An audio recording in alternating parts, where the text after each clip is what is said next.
पर हमारी गांव की और हमारे इलाके की एकता और अखंडता को नहीं टूटने दो, क्योंकि जीतने वाला कोई जयपुर चला जाता है, कोई दिल्ली चला जाता है, कोई पंचायत समिति में बैठ जाता है और कोई पंचायत भवन में बैठ जाता है। वहां बैठ के जब वो बैठते हैं तो उनको आगामी वोट चाहिए।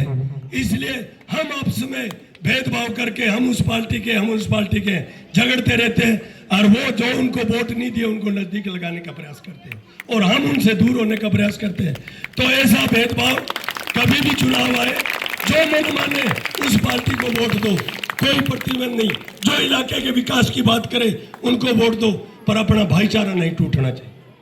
रही बात, अभी गुरुदेव जी ने कहा था कि पेड़ की चर्चा की और हमारी भारत सरकार और राजस्थान सरकार ने एक पेड़ एक वृक्ष मां के नाम से लगाने का आह्वान किया और पूरे भारत में करोड़ों पेड़ लग रहे हैं।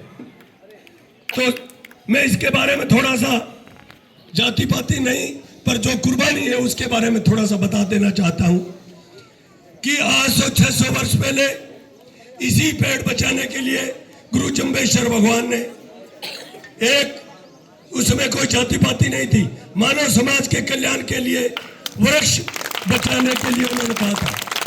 और उनके अनुयायी उनकी बात मानते हुए एक राजा ने अपना महल बनाने के लिए, पक्की ईंटों को पकाने के लिए पेड़ काटने का जब आदेश दिया, तो खेजड़ली गांव में वह मां अमृता देवी ने अपनी 2 बच्चियों को साथ लेके पहल की और 300 वर्ष पूर्व, आज 300 वर्ष पूर्व उन्होंने अपनी गर्दन जो है पेड़ बचाने के लिए कटा ली। तो ये विश्व में बहुत बड़ा उदाहरण है। तो मैं गुरुजी से निवेदन करूंगा कि उस इतिहास के बारे में भी, वो इतिहास वर्ल्ड में सबसे ज्यादा है और उन गर्दन कटवाने के लिए आज हम जो श्वास ले रहे हैं उनकी देन है। ये मत समझना कि बिश्नोई समझ के कोई बिश्नोई की बात करता हूं, मैं बात कर रहा हूं कुर्बानी की। देश के लिए जिन्होंने कुर्बानी दी, हम स्वतंत्र हैं। जिन्होंने पेड़ों के लिए कुर्बानी दी, आज पेड़ लग रहे हैं। हमारे भारत को उन 363 शहीदों के उपरांत और जो पेड़ लग रहे हैं उसके उपरांत भारत को अंतर्राष्ट्रीय लेवल का जो सम्मान मिला, जिसका प्रधानमंत्री जी हमारे नरेंद्र जी मोदी ने प्राप्त किया, और उन्होंने पूरे विश्व में जाके पेड़ और पर्यावरण की बात की। आज पेड़ क्यों जरूरी है? पेड़ इसलिए जरूरी है कि हमें श्वास लेना है तो पेड़ चाहिए।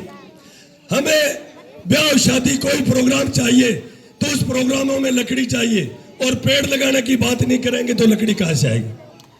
जब आदमी अनितम शिया पे जाता है तब उसको लकड़ी चाहिए, और हम पेड़ नहीं लगाए तो वो लकड़ी कहां से आएगी? आज हम गाड़ी घोड़ा मोटरसाइकिल छाव कोई भी काम, नरेगा में काम चल रहा हो तो भी हम सोचते हैं कि हमें पेड़ के नीचे बैठना है। तो अगर हम पेड़ नहीं लगाएंगे तो बैठेंगे किसके नीचे? वो सुविधाएं हमें मिलेगी किस चीज से? इसलिए पेड़ जीवन बचाना है तो पेड़ भी लगाना है और जल भी बचाना है। इसीलिए हमारे गुरुजी राजेंद्र जी बाबरा जी ने बहुत अच्छे विचारों से अपने तरीके से जो मन संचालन कर रहे हैं, और हमारे किसान मजदूर इस इलाके के साथियों को और हमारे बच्चों को जो प्रमोट करके हमारे स्कूल का विकास। हाँ, ये सत्य है कि हमारे इलाके के, यहाँ के क्षेत्र के किसान या मजदूर हम जागरूक कम रहे, उसकी वजह से आज जिस सीढ़ियों पे हमारा स्कूल जाना चाहिए था उससे हम बहुत पीछे हैं। उसका पीछे का कारण ये है, हमारे जनप्रतिनिधि चाहे वो कोई भी हो, छोटे से बड़ा, मैं व्यक्तिगत नाम नहीं लूंगा, वो सिर्फ एक अपना इस